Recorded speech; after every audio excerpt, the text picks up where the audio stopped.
আসসালামু আলাইকুম। এখন দেখবেন সংবাদ শিরোনাম। ভোট শুরুর কয়েক ঘন্টা আগে চলছে শেষ মুহূর্তের প্রস্তুতি। কেন্দ্রে কেন্দ্রে যাচ্ছে সরঞ্জাম, ঝুঁকিপূর্ণ কেন্দ্রে সিসিটিভি ক্যামেরার পাশাপাশি বিশেষ নিরাপত্তা। ৭৪ লাখ টাকা সহ সৈয়দপুর বিমানবন্দরে ঠাকুরগাঁও জেলা জামায়াত আমির আটক। বেলাল নিজেকে অধ্যাপক এবং ব্যবসায়ী পরিচয় দিলেও দল বলছে অর্থ তার ব্যক্তিগত।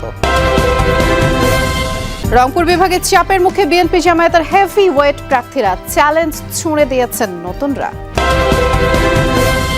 সারা দেশে ভোট কেন্দ্রগুলোয় পাঠানো হচ্ছে ব্যালট পেপার সহ নির্বাচনী সরঞ্জাম। সকাল থেকেই রাজধানী ঢাকা সহ সারা দেশে কার্যক্রম শুরু হয়েছে এবং সরঞ্জামের মধ্যে রয়েছে ব্যালট বাক্স, মার্কিং সিল, সুই সুতা, মোমবাতি, লালগালা, অমোচনীয় কালি, কলম, পেন্সিল সহ ২০টি সামগ্রী প্রিসাইডিং অফিসারদের কাছে এসব সরঞ্জাম হস্তান্তর করা হয়েছে। এছাড়া বান্দরবান, খাগড়াছড়ি, রাঙ্গামাটির বিভিন্ন পাহাড়ের দুর্গম ভোট কেন্দ্রগুলোতে গত কয়েকদিন ধরেই নির্বাচনী সরঞ্জাম পাঠানো হয়েছে। হেলিকপ্টারের মাধ্যমে সরঞ্জাম সহ দায়িত্বপ্রাপ্ত কর্মকর্তাদের পৌঁছে দেওয়া হয়েছে।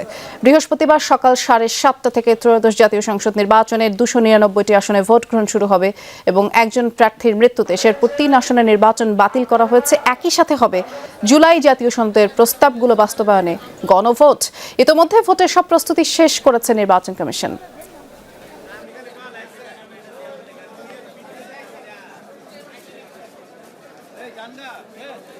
আসলে আজকে ব্যালট বাক্স সাথে আমাদের ব্যালট পেপার, তারপর কিছু সিল আছে, আমাদের ব্রাশ সিল,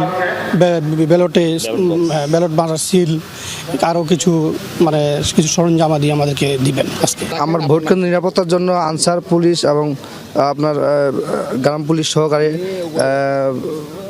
একটা টিম দিবে, আমার সাথে দিবে 13 জন বা 12 জন কেন্দ্র ভিত্তিক আর কি। অধিক গুরুত্বপূর্ণ কেন্দ্র 23টা এবং গুরুত্বপূর্ণ কেন্দ্র 74টা, সাধারণ কেন্দ্র 33টা। অধিক গুরুত্বপূর্ণ কেন্দ্রে আমাদের 3টা করে শটগান যাবে, গুরুত্বপূর্ণ কেন্দ্রে আমাদের 3টা করে শটগান যাবে, সাধারণ কেন্দ্রে আমাদের 2টা করে শটগান যাবে। নির্বাচনের বা ভোটের যে বহুল কাঙ্ক্ষিত ভোট, সেই ভোটের আর কিন্তু বেশি সময় নেই। তো ভোট পঞ্চগড়ে যে 2টি আসন, এখানে সব কেন্দ্রেই মোটামুটি ভোটের যে সরঞ্জাম সেটা চলে এসেছে। আমি এখন একটু ভোট কেন্দ্র যেখানে কালকে ভোটাররা ভোট দিতে যাবে সেটা চিত্র দেখাই। আপনি দেখতে পাচ্ছেন যে এখানে কিন্তু যে গোপন কক্ষ, তারপরে পোলিং এজেন্ট, প্রিজাইডিং অফিসাররা যেখানে বসবেন, এগুলো কিন্তু প্রস্তুত হয়ে আছে। এটি হলো পঞ্চগড়ের আপনার আটোয়ারি উপজেলা, যে প্রত্যন্ত উপজেলা, সেটির হলো মির্জাপুর ইউনিয়ন। এবং আরেকটি কেন্দ্র যদি আমি দেখাই, যে এইখানে আবার এই বুথটি যে আপনার যে গোপন কক্ষ, ভোটাররা যেখানে ভোট দিবেন, সেটার কাজ এখন চলছে, শেষের দিকে, প্রায় শেষ হয়ে গেছে।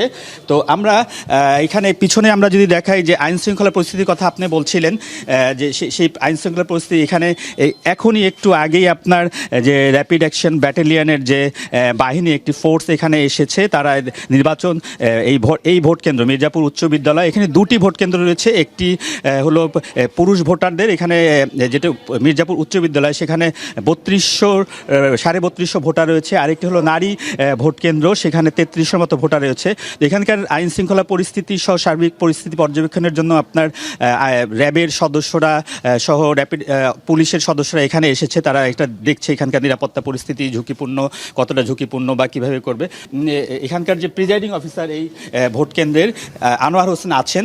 তো আপনাদের এখন কি অবস্থা? আর তো কিছুক্ষণ কয়েক ঘন্টা পরই ভোট। তো আপনাদের সার্বিক পরিস্থিতি কেমন? আইন শৃঙ্খলা পরিস্থিতি কতটুকু এখানে আছে? ভালো আছে? জি, আমরা ভোটের আগামীকালকেই আমাদের ত্রয়োদশ জাতীয় সংসদ নির্বাচন ও গণভোট। আসলে ভোটের আমরা সম্পূর্ণ সরঞ্জাম আমরা ভালোভাবেই নিয়ে চলে এসেছি। আমাদের কাছে সব সরঞ্জাম আমাদের কাছে চলে এসেছে এবং ভোট কক্ষ মোটামুটি সবগুলো প্রস্তুত হয়ে গেছে। অল্প একটু বাকি আছে, এটুকু সম্পূর্ণ আর আধা ঘন্টা 1 ঘন্টার মধ্যে কমপ্লিট সম্পূর্ণ হয়ে যাবে। আশা করছি আমরা কালকে সুষ্ঠুভাবে, একদম সুচারুভাবে সম্পূর্ণ ভোট কার্যক্রম সম্পূর্ণ করতে পারবো। আইন শৃঙ্খলার কোনো সমস্যা বা কোনো এরকম কিছু আশঙ্কা আছে? এখন পর্যন্ত আইন শৃঙ্খলার কোনো পরিস্থিতির কোনো কিছু অবহানি কোনো কিছু দেখিনি।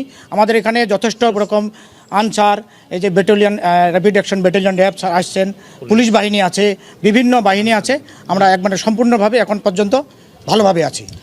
পাশাপাশি এখানকার যে মূল সড়কগুলো, সেই মূল সড়ক গুলোতে কিন্তু আপনার যে সেনাবাহিনীর সদস্যরা কিন্তু টহল দিচ্ছে এবং মূল যে চেক পয়েন্ট সেগুলোতে কিন্তু তারা হলো আপনার তল্লাশি চালাচ্ছে এবং নির্বাচনের রাতের আগের দিনে যে টাকা পয়সার বিষয় দেওয়ার বিষয়গুলো থাকে তো সেগুলোও তারা হলো চেক করে দেখছে যাতে এই ধরনের কোনো নির্বাচনের জালিয়াতি বা কোনো কিছু না হয়।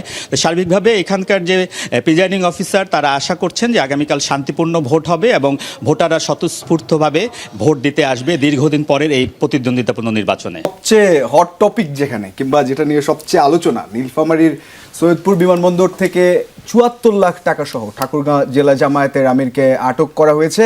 সকালে বিমানবন্দর থেকে আটক করা হয় বেলাল উদ্দিন প্রধানকে। বিষয়টি নিশ্চিত করেছেন নীলফামারীর পুলিশ সুপার শেখ জাহিদুল ইসলাম। এখনও চলছে জব্দকৃত টাকা গণনা। এদিকে আটক বেলাল উদ্দিন নিজেকে কলেজ শিক্ষকের পাশাপাশি গার্মেন্টস ব্যবসায়ী হিসেবে দাবি করেন। বলেন ব্যবসায়িক কাজের জন্যই সাথে ৭৪ লাখ টাকা নিয়ে যাচ্ছিলেন তিনি।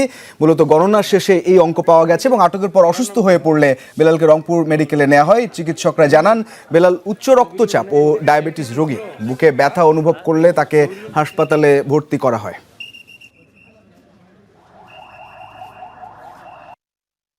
কি করেন আপনি? শিক্ষকতা। কোন স্কুলের? কলেজে? সালন্দা। হ্যাঁ, ঠাকুরগাঁও সালন্দার কলেজের শিক্ষক আপনি? আচ্ছা, কত টাকা আছে এখানে আপনার লাগেছে? এখানে 50 প্লাস? 50 প্লাস আছে। 50 প্লাস আছে? 50 লাখ? হ্যাঁ, কিসের টাকা এগুলো? ব্যবসা। কিসের ব্যবসা করেন? গার্মেন্টস।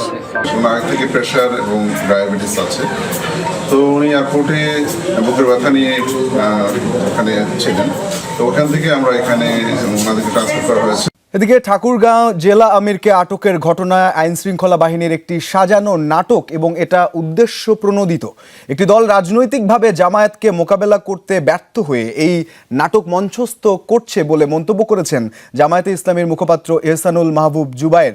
বিকেলে ঠাকুরগাঁও জেলা জামায়াত আমিরকে আটকের ঘটনা নিয়ে এক ব্রিফিংয়ে এমন মন্তব্য করেন তিনি। বলেন, কোনো তদন্তের আগেই বিষয়টি ছড়িয়ে দেওয়া হয়েছে। এই অর্থের ডকুমেন্ট থাকা সত্ত্বেও এটা করা সুস্থ রাজনৈতিক চর্চা নয় বলে জানান তিনি। জনগণের সমর্থন না পাওয়ার ভয়ে বিএনপি মানুষের সাথে আগ্রাসী ভূমিকা পালন করছে।